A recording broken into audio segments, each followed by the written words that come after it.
আসসালামু আলাইকুম। 10 মিনিট মাদ্রাসায় আপনাকে স্বাগতম।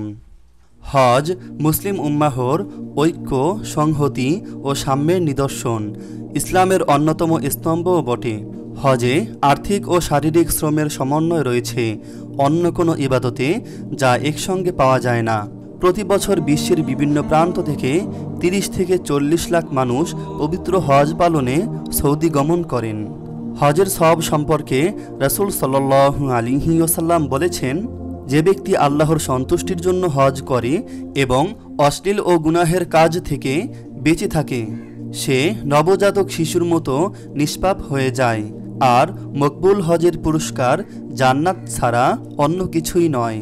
মূলত যাদের হজে অথবা উমরায় যাওয়ার সামর্থ্য নেই, তাদের জন্য মহান আল্লাহর পক্ষ থেকে হজ উমরাহের সওয়াব অর্জনের চমৎকার সুযোগ রয়েছে।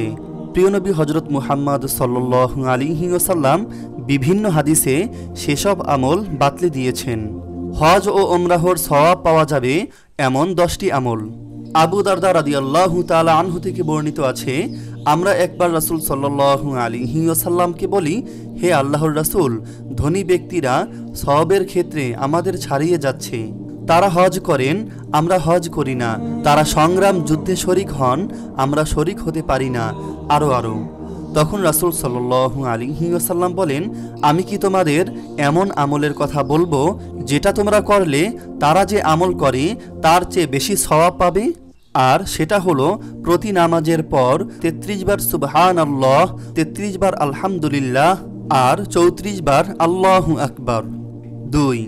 আবু উমামা রাদিয়াল্লাহু তাআলা আনহু বলেন, রাসূল সাল্লাল্লাহু আলাইহি ওয়াসাল্লাম বলেছেন, যে ব্যক্তি মসজিদে গিয়ে জামাতের সঙ্গে ফরজ নামাজ আদায় করলো, সে যেন হজ করে আসলো।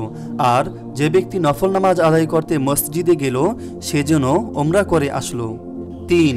আনাস ইবনে মালিক রাদিয়াল্লাহু তাআলা আনহু থেকে বর্ণিত হাদিসে রাসূল সাল্লাল্লাহু আলাইহি ওয়াসাল্লাম বলেন, যে ব্যক্তি জামাতের সঙ্গে ফজরের নামাজ আদায় করে সূর্যোদয় পর্যন্ত মসজিদে বসে আল্লাহর জিকির করলো, এরপর 2 রাকাত নামাজ আদায় করলো, সে ব্যক্তি হজ ও উমরাহর সওয়াব নিয়ে ফিরল। 4. আবু উমামা রাদিয়াল্লাহু তাআলা আনহু কর্তৃক হাদিসে রাসূল সাল্লাল্লাহু আলাইহি ওয়াসাল্লাম বলেন, যে ব্যক্তি কোনো ফরজ নামাজ আদায়ের উদ্দেশ্যে নিজের ঘর থেকে ওযু করে মসজিদের দিকে বের হয়, সে ব্যক্তির সওয়াব ইহরাম বাঁধা হাজীর মতো হয়। 5.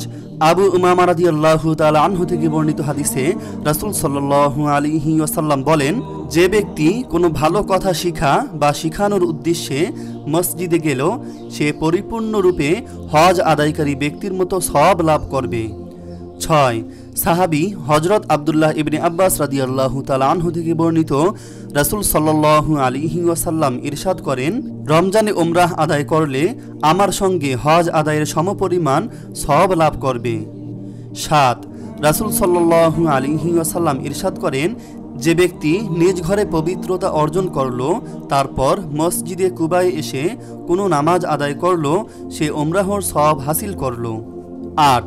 আবু উমামা রাদিয়াল্লাহু তাআলা আনহু থেকে বর্ণিত হাদিসে রাসূল সাল্লাল্লাহু আলাইহি ওয়াসাল্লাম বলেন, যে ব্যক্তি জুমার নামাজ আদায়ের উদ্দেশ্যে বের হয়, সে উমরাহ আদায়কারীর মতো সওয়াব লাভ করবে। 9.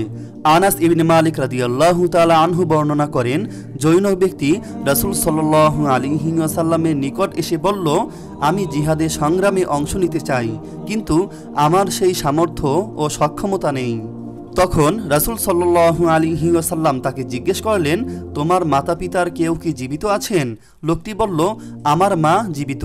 তখন রাসূল সাল্লাল্লাহু আলাইহি ওয়াসাল্লাম বললেন, তাহলে মায়ের সেবা করে আল্লাহর নিকট যুদ্ধ সংগ্রামে যেতে না পারার অপারগতা পেশ করো।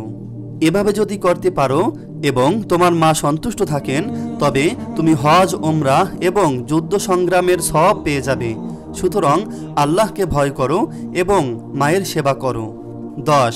বিভিন্ন বর্ণনায় সাহাবায়ে কেরাম বলেছেন, ঈদুল ফিতরের নামাজ উমরার সমতুল্য এবং ঈদুল আজহার নামাজ হজের সমতুল্য।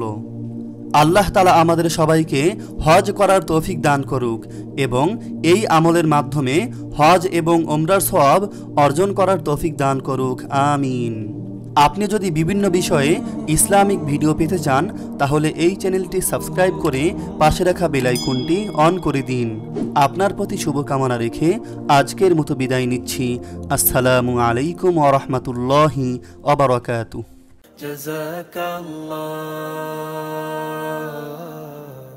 জাযাকাল্লাহ।